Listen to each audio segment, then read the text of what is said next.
হ্যাঁ ওদেরকে তো জয়পুর বলে, তাই জন্য বললাম। কাদার দিকে দিদি ওখানে জয়পুর রয়েছে না, জয়পুর বাজার যায়। এরকম মাল নিয়ে এসছে, আমার মেয়েও বই করছে। আর আমরা খাচ্ছি ছোলা সিদ্ধ, আর আমার বরের এটা গাঠিয়া।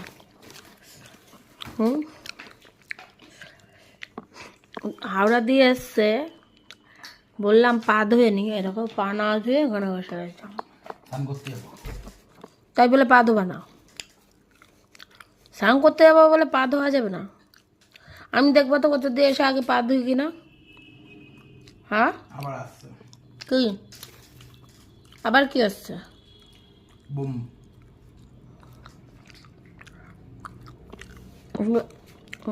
দাও, না লোকে দেখে ফেলবে, বম। চলে গেল। দেখো এই দেখো রজনী, জবা, আকন্দ, আর ওই ঝুড়িতে পদ্ম। চলো, ছোলা সিদ্ধটা আমি ভালো খাই, আর গাঠিয়াটা তোমাদের দাদাভাই খায়। আমার মনে নেই।